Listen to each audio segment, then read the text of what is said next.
Bom, voltamos agora no nosso terceiro bloco do programa, com a entrevista, um bate-papo com o Dr. Brício Brixi, promotor de justiça de Vila Rica, que atua na primeira promotoria da comarca de Vila Rica. E nós vamos conversar sobre a Lei Maria da Penha e suas abrangências, falar aqui da situação de Vila Rica, mas, claro, um assunto geral de toda a região, é uma lei geral. E lembrando que o Dr. Brits, ele já é responsável por diversas ações judiciais na região, tendo apenas um mês aqui em Vila Rica, ele já atuou em diversas ações, incluindo aí uma notícia que a gente divulgou na semana passada, se eu não me engano, sobre uma prisão preventiva de um suspeito que queria aliciar uma criança em São José do Xingu. E a ação, o Dr. Brits atuou aí, apreendendo esse suspeito, numa ação assim repugnante, que a gente considera, Mas vamos então dar nossas boas-vindas. Boa noite, senhor Dr. Brício Brits, seja bem-vindo ao nosso programa. Muito obrigado. Primeiramente, queria agradecer não somente ao programa aqui pela oportunidade de falar, de conversar um pouco sobre o problema que aflige a maioria da população brasileira, que são os casos de violência doméstica e familiar contra a mulher, mas, sobretudo, nessa primeira oportunidade, agradecer à população de Vila Rica pela calorosa recepção nessa cidade. Estou muito feliz aqui. Agradeço realmente todos os servidores do Ministério Público, do Judiciário, a sociedade civil organizada, a Polícia Militar, a Polícia Civil aqui. Então, é muita alegria mesmo poder fazer parte da comunidade de vocês. A função do senhor, então, implica aí na fiscalização de medidas protetivas, em ações assim nas áreas de justiça e ação social, fazendo com que as vítimas sejam bem atendidas e as ações ali sejam devidamente processadas, E o assunto de hoje é a Lei Maria da Penha, que reza aí o combate à violência doméstica, a violência doméstica e familiar. Então, vamos falar um pouquinho, doutor, qual que é a importância da família nesse contexto de sociedade para evitar que esse problema aconteça, os malefícios da violência doméstica? Justamente. Geralmente, o tema Maria da Penha é tratado como crime, é a principal consequência dessa violência doméstica e familiar contra a mulher. Todavia, nós precisamos contextualizar melhor esse problema e também conversar sobre as consequências nefastas que a violência doméstica e familiar provoca na vida das pessoas. A Constituição estabelece, e ela diz, que a família é a base da sociedade. É estabelecido no artigo 226 da nossa lei maior. E o Estado, através também de uma ordem constitucional, determina que deverá prevenir e reprimir todo quanto é tipo de violência doméstica e familiar contra a mulher. A violência contra a mulher, ela não se restringe apenas à violência da mulher adulta. Ela abrange também outros tipos de violência relacionados à adolescente, à criança. Portanto, o contexto da Lei Maria da Penha, ela é bem abrangente. Por exemplo, não relaciona-se apenas a lesões praticadas. Há diversos tipos de violências previstas na Lei 11.340, que é a Lei Maria da Penha, sobretudo no artigo 7º, que diz que são espécies de violência, violência física, portanto, por exemplo, uma violência praticada no contexto de, por exemplo, uma briga de casal, uma violência moral, xingamentos, uma violência psicológica, na qual inibe, restringe a liberdade de atuação da vítima, violência patrimonial, então, por exemplo, alguém que quebra os bens da vítima, violência sexual, impedindo a reprodução, ou forçando o ato sexual, que pode, inclusive, configurar crime. Então, são diversos tipos de violência, em um contexto bem abrangente, que é tratada a Lei Maria da Penha. Muito bem. E essa semana, hoje é segunda, não foi a semana passada, a gente até assistiu aí na internet um casal brigando, na verdade, o homem, chegou em casa alcoolizado, quebrando tudo, a mulher desesperada, a criança ali de 7 anos, ela que tentava acalmar todo mundo, pedia silêncio, ou seja, aquela pessoa que chegou alcoolizada, violenta, a mãe desesperada gritava, ele pedia que a mãe ficasse em silêncio, porque era o silêncio que ia fazer ele parar.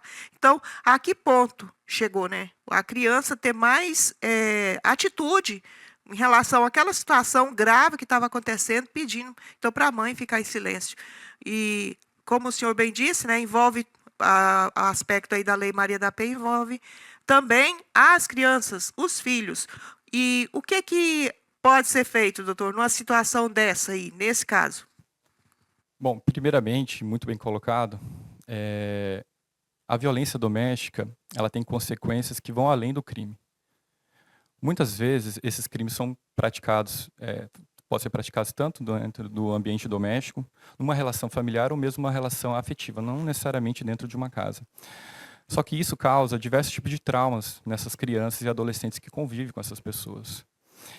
E a psicologia fala muito sobre isso, que principalmente na primeira infância, que vai do 0 até os 6 anos de idade, 72 primeiros meses de vida, a criança, ela absorve aquela violência de forma consciente e de forma inconsciente.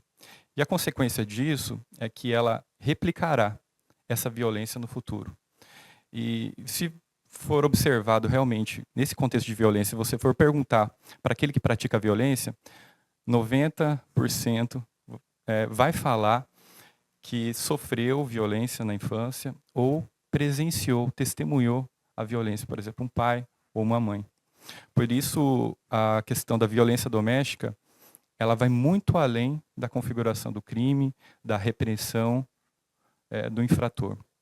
Ela tem que abordar aspectos de prevenção. E por isso a importância aqui do programa, para a gente divulgar para a população, não somente a importância da lei em si, na prática, na repreensão, na prevenção desse crime, mas, sobretudo, na harmonia familiar, porque isso tem outras consequências, não somente essas que a gente falou aqui, mas, por exemplo, uma família desestruturada, não necessariamente, mas não vamos generalizar, mas esse adolescente, essa criança que não tem uma base familiar, muito mais facilmente ele poderá praticar outro tipo de crime ou se envolver em condutas que vão prejudicar o seu sadio desenvolvimento. Portanto, a sociedade precisa discutir a Lei Maria da Penha, precisa discutir as suas consequências, e o poder público, e acredito que aqui o Poder Executivo tem esse serviço, deve prestar um serviço adequado no âmbito de proteção realmente dessas vítimas. Tanto nesse aspecto de proteção da vida, da saúde, da segurança, da sua integridade física, mas, sobretudo, na sua harmonia, no aspecto relativo à sua emocional. É preciso que essas crianças, é preciso que essas mulheres, e é preciso também que o infrator, aquele que praticou o crime, ele também seja tratado. Porque o objetivo do Estado não é apenas reprimir. A pena, ela tem duas finalidades. Ela é evitar que o crime aconteça, aquilo que chama no direito penal de uma prevenção geral, ou seja, a partir do momento que o legislador define uma pena, as pessoas, elas tendem a temer a prática do crime. Mas também a pena tem outro objetivo, que é a ressocialização. Muito se fala de ressocialização que não existe no sistema carcerário, e nós temos diversos problemas carcerários que precisam ser discutidos. Só que antes mesmo do âmbito do sistema carcerário, a gente precisa tratar essa pessoa. A gente precisa tratar porque essa pessoa não foi retirada da sociedade, essa pessoa ela precisa novamente voltar ao contexto social para que ela mesma melhore e tenha uma vida saudável, mas, sobretudo, para que ela não prejudique as pessoas com as quais ela convive. Por isso a importância de discutir, de tratar, de prevenir. Doutor, isso aí é fato que o senhor falou, né? As pessoas não acreditam no sistema carcerário que vai ela ressocializar, né? Seria mister que se isso acontecesse, né? Se o infrator fosse lá, né? Fosse detido, fosse preso lá e voltasse melhor, né? E mudasse. Mas, infelizmente, é uma situação que a gente, por enquanto, a gente não vê, né, que isso aconteça. E, realmente, o senhor também tem razão. Quando a criança, o adolescente, passa por uma situação de violência doméstica, ele vai gerar, né, fruto do meio, né, vai gerar outro agressor, né, em tese. E o crime ali vê essa fragilidade e acolhe. E aí vai criando ali discípulos. E é isso que a gente vê, né? A quantidade de facções sendo criadas, de marginais sendo criadas por conta de, às vezes, começou ali, às vezes não, porque começou ali no núcleo familiar uma violência, né, de agressões, a violência em si, né? E aí o que a gente tem aí na nossa realidade. Não é mesmo, doutor? Perfeito. E aqui eu queria aproveitar o ensejo e parabenizar a Polícia Militar aqui de Vila Rica, aqui em nome do Tenente Coronel Jefferson, que faz um trabalho brilhante perante as escolas, né, perante as crianças e adolescentes, conscientizando elas das consequências de você, às vezes, praticar uma infração penal. Porque a infração penal, nós pensamos ela apenas na consequência penal, uma pena, mas não é só isso. A pena ela tem diversas consequências na vida do cidadão. Ele não vai conseguir, através de uma sentença transitada em julgado, por exemplo, um emprego público, concorrer a um concurso público. Dificilmente, quando ele for procurar emprego, o empregador vai buscar a sua folha de antecedentes para saber o que aconteceu na vida dele. E a partir do momento, então, que ele pratica essas infrações e ele tem aquilo que é chamado no dito popular de uma folha suja, ele vai ter dificuldades de acesso a esse sistema. E ele vai procurar acessos ilícitos para poder ter a sua renda e ter a sua inserção social. O ser humano é um ser social por si mesmo. Ele busca sempre o pertencimento. Se essa criança e adolescente, ou esse adulto, não pertencer a uma família, se ele não tiver acolhimento da família, se ele não tiver acolhimento do Estado, da Defensoria, do Ministério Público, da Polícia Militar, da Polícia Civil, da sociedade civil organizada, quem vai cooptar ele? A quem ele vai pertencer? Ele vai querer pertencer a algo que ele sinta importante. É por isso que a sociedade precisa acolher essas vítimas de violência doméstica e familiar.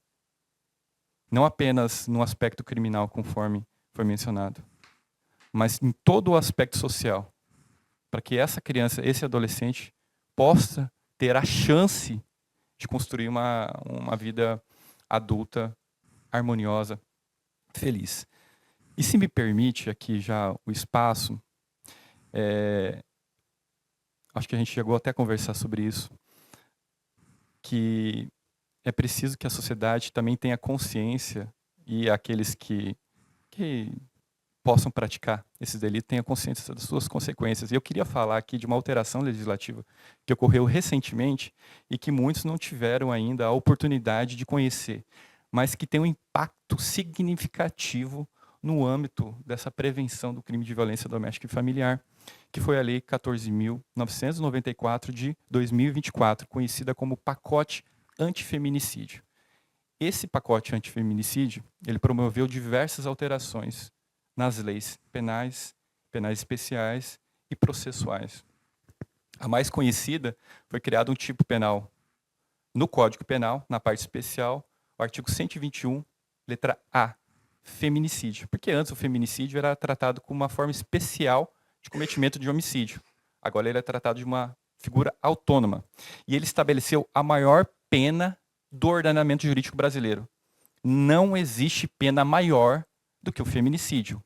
Isso mostra uma resposta do Estado em relação a esse problema endêmico na nossa população. E vem crescendo. E vem crescendo. Hoje a pena do feminicídio, para se ter uma ideia, ele tem uma pena mínima de 20 e vai até 40 anos. Só que ele tem causas de aumento de pena. E dificilmente no contexto de violência e a prática de feminicídio não vai ter essa causa de aumento, podendo chegar ao mínimo aí de 30 anos. E não é só isso. Para progredir de regime, porque a sociedade sempre fala, vai preso, mas daqui a pouco está solto. A progressão de regime deste crime, se ele for primário, se ele nunca tiver praticado e tiver contra si uma sentença transitada em julgado, ele vai progredir a partir do cumprimento de 55% da sua pena.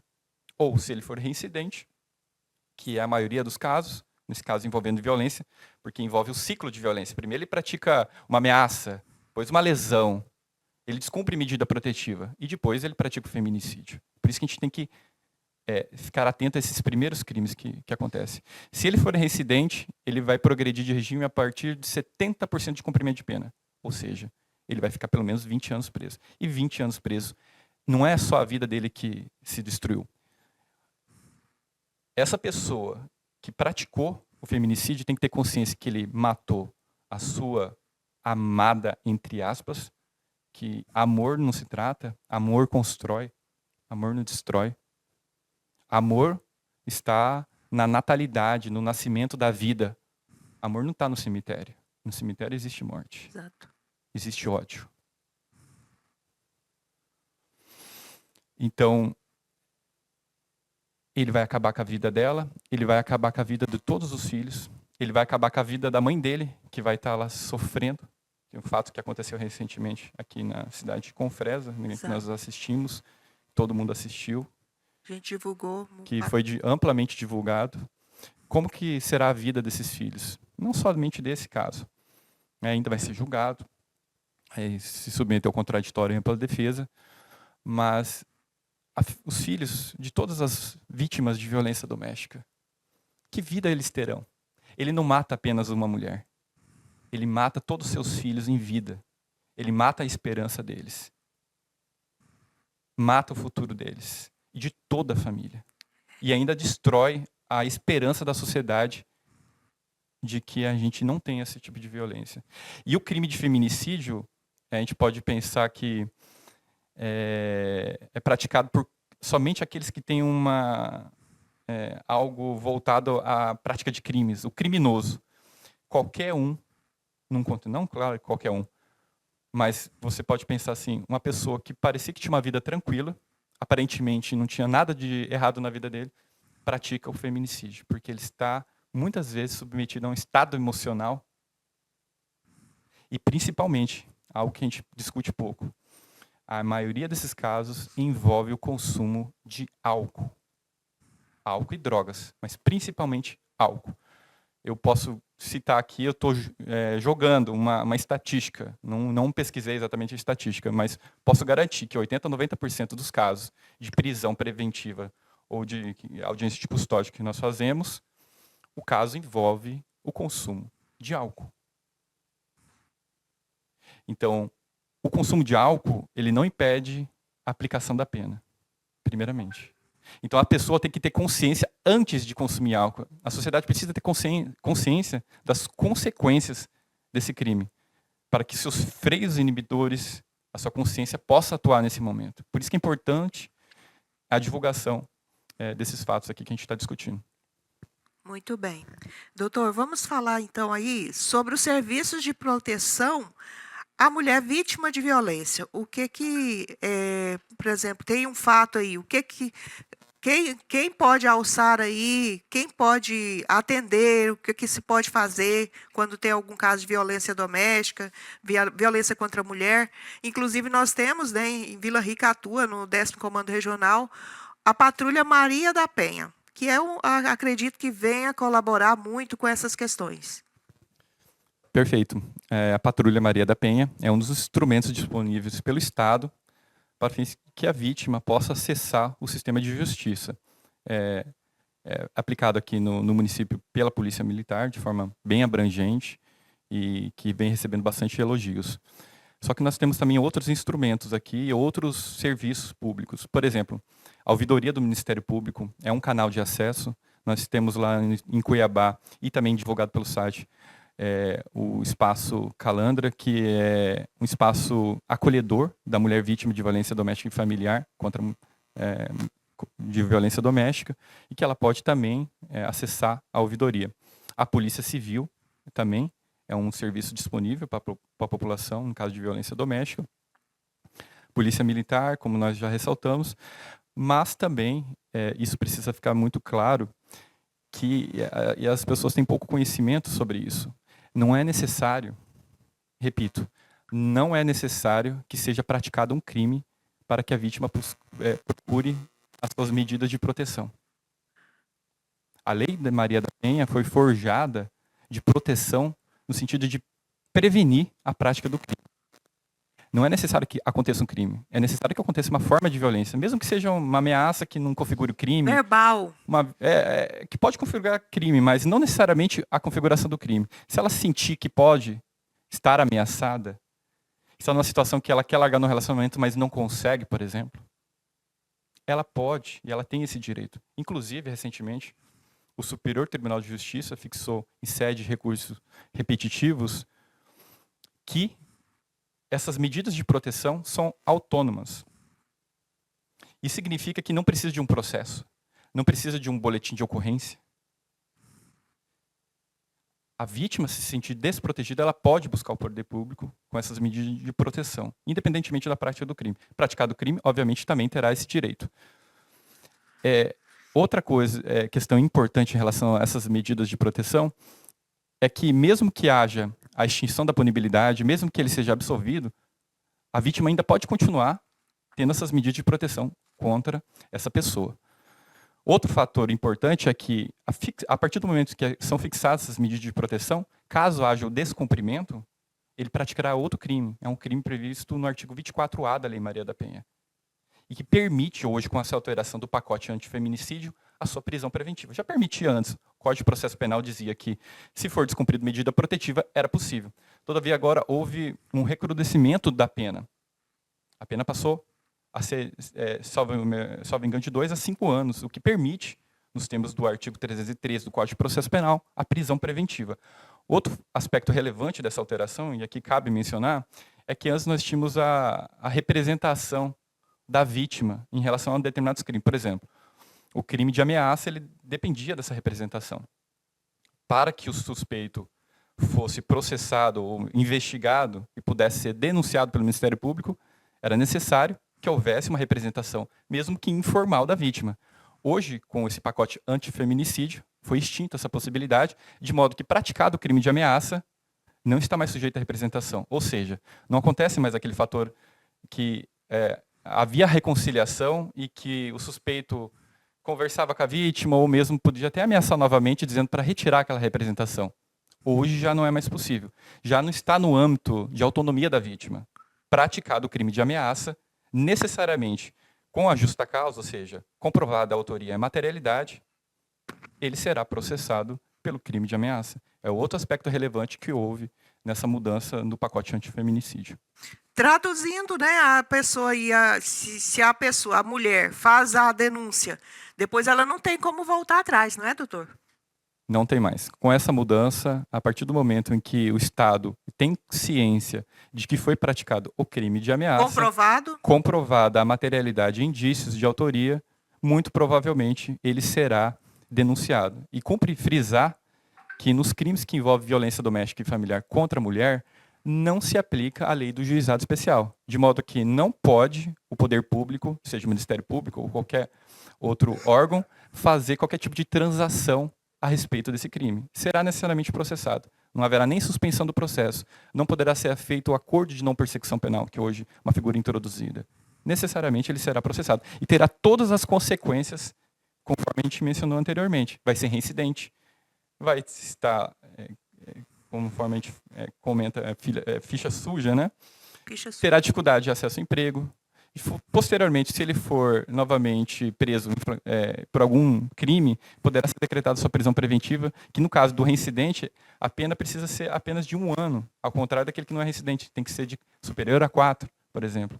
Então ele terá diversos tipos de consequências na vida dele. E novamente falando, ciclo de violência, tudo começa com uma ameaça, parte para uma violência física e culmina com a morte. Agora eu vou deixar o microfone à disposição do Dr. Brício Brix para suas considerações finais. Fique à vontade, doutor. Bom, primeiramente queria colocar o Ministério Público à disposição. O Ministério Público, ele não age apenas no âmbito processual, ele age também no âmbito da comunidade, prestando todo auxílio, e os servidores estão lá à disposição para o que precisarem. Queria novamente agradecer a toda a população de Vila Rica, agradecer aqui ao espaço do Ministério Público, dizer que nós estamos sempre à disposição para a gente discutir esses temas. Fazer um agradecimento especial aqui, né, como já mencionei, a Polícia Civil, que atua de forma incisiva, aqui menciono o delegado Luiz Humberto, parceiro do Ministério Público, a Polícia Militar, no nome do já mencionado, né, Tenente Coronel Jefferson, e toda a população realmente pela recepção e podemos juntos, sim, construir ainda uma sociedade ainda melhor aqui em Vila Rica. Conte sempre com o Ministério Público.